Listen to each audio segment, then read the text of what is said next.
నమస్తే. ఆంధ్రప్రదేశ్ రాష్ట్ర వాతావరణ శాఖకి స్వాగతం. నేను డాక్టర్ సగిలి కరుణాసాగర్, వాతావరణ శాస్త్రవేత్త, వాతావరణ కేంద్రం అమరావతి. నిన్నటి రోజున శ్రీలంక తీర ప్రాంతం మరియు నైరుతి బంగాళాఖాతంలో నెలకొన్నటువంటి దిత్వా తుఫాను ఈరోజు ఉదయం 11:30 గంటలకి గంటకి 8 కిలోమీటర్ల వేగంతో ఉత్తర వాయువ్య దిశగా కొనసాగుతూ అదే ప్రాంతంలో కేంద్రీకృతం కావడం జరిగింది.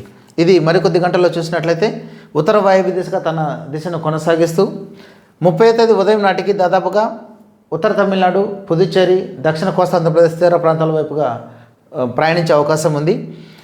ఈ తుఫాను ఉత్తర తమిళనాడు తీర ప్రాంతంలో ప్రయాణించే సందర్భంలో దాదాపుగా 25 నుండి 50 కిలోమీటర్ల దగ్గర ప్రయాణించే అవకాశం ఉంది.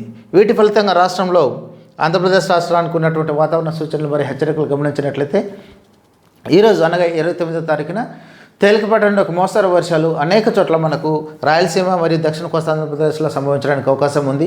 మరి ముఖ్యంగా తేలికపాటి నుండి ఒక మోస్తరు వర్షాలు అనేక చోట్లతో పాటుగా 1-2 చోట్ల భారీ నుండి అతి భారీ వర్షాలు చిత్తూరు, తిరుపతి, నెల్లూరు ఈ జిల్లాలలో 1-2 చోట్ల సంభవించడానికి అవకాశం ఉంది. దాని పక్కన ఉన్నటువంటి సత్యసాయి, అన్నమయ్య, వైఎస్ఆర్ కడప, ప్రకాశం జిల్లాలో 1-2 చోట్ల మనకు భారీ వర్షాలు రావడానికి అవకాశం ఉంది.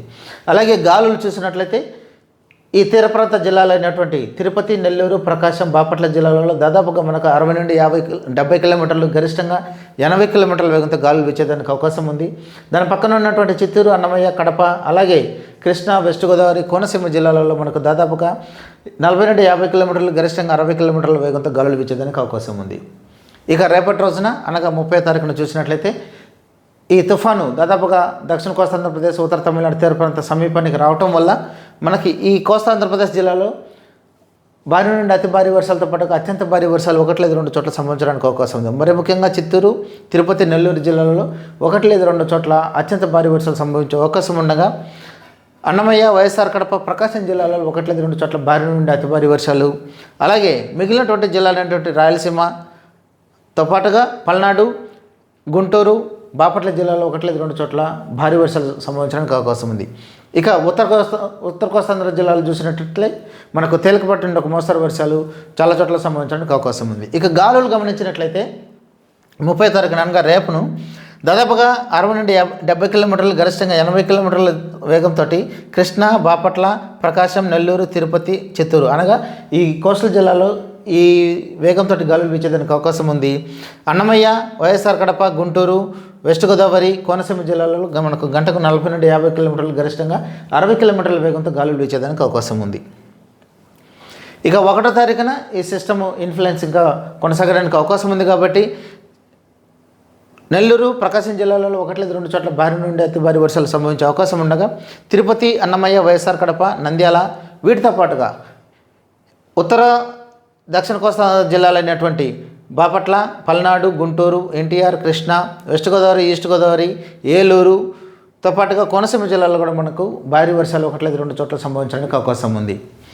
కాబట్టి ఈ హెచ్చరికలన్నింటినీ దృష్టిలో ఉంచుకొని ప్రజలు అప్రమత్తంగా ఉండాలని తెలియజేస్తున్నాం. మరి ముఖ్యంగా ఈరోజు రేపు భారీ నుండి అతి భారీ వర్షాలు, అలాగే ఎల్లుండి కూడా అతి భారీ వర్షాలు రావడానికి అవకాశం ఉండగా మరి కోస్టల్ జిల్లాల్లో నెల్లూరు, ప్రకాశం, తిరుపతి జిల్లాల్లో ఈ ప్రభావం ఎక్కువగా ఉండటం వల్ల లోతట్టు ప్రాంత వాసులు తగిన జాగ్రత్తలు తీసుకోవాలి. అలాగే రైతు కూలీలు కూడా ఏదైనా పంట సిద్ధంగా ఉంటే దానిని కాపాడుకోవడానికి తగిన చర్యలు తీసుకోవాలని హెచ్చరికలు జారీ చేస్తున్నాం. అవసరమైతే మినహాయించి ప్రయాణాలు చేయకూడదని కూడా హెచ్చరికలు జారీ చేస్తున్నాం. పాక్షికంగా ఏదైనా కచ్చా హౌసెస్ కానీ దెబ్బతినడానికి అవకాశం ఉంది. రహదారులు కూడా పాక్షికంగా దెబ్బతినడానికి అవకాశం ఉంది. కంటిన్యూగా రైన్ఫాల్ ఉండటం వల్ల హైవేలో ప్రయాణించేటప్పుడు విజిబిలిటీ సరిగా ఉండదు కాబట్టి తగిన జాగ్రత్తలు తీసుకోవాలి. అదేవిధంగా చెట్లు పడిపోవటం కానీ లేకపోతే విద్యుత్ స్తంభాలు, కరెంటు స్తంభాలు నేల కొరగడానికి అవకాశం ఉంది. పాడుపడ్డటువంటి లేదా ఎండిపోయినటువంటి చెట్లు కొమ్మలు విరిగిపడటానికి కూడా అవకాశం ఉంది. ఇక ఉరుముల మెరుపులు కూడా మనకు రాయలసీమ, కోస్తా ఆంధ్రప్రదేశ్ జిల్లాలో రాబో 4 రోజులు 5 రోజులు కూడా కంటిన్యూ అవడానికి అవకాశం ఉంది. అదేవిధంగా గాలులు 60 నుండి 70 కిలోమీటర్లు, గరిష్టంగా 80 కిలోమీటర్లు ఈరోజు రేపు కొనసాగే అవకాశం ఉన్నందున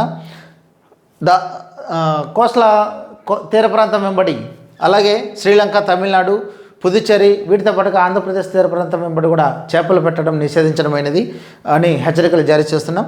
అదేవిధంగా మత్స్యకారులు ఎవరైతే ఉన్నారో వారు కూడా ఎటువంటి పరిస్థితుల్లో వెస్ట్ సెంట్రల్ బే బెంగాల్ అంటే దాదాపుగా మధ్య బంగాళాఖాతం కానీ అలాగే ఆంధ్రప్రదేశ్ తీర ప్రాంతం వెంబడి కానీ చేపలకు వేటకు వెళ్ళదని హెచ్చరికలు జారీ చేస్తున్నాం. ఎవరైతే ఆల్రెడీ సముద్ర తీర ప్రాంతంలో వేటకు వెళ్ళినారో వాళ్ళందరూ కూడా తిరిగి రావాలని హెచ్చరికలు జారీ చేస్తున్నాం. ఈ హెచ్చరికలన్నీ కూడా దాదాపుగా 1 డిసెంబర్ వరకు అమల్లో ఉంటాయి.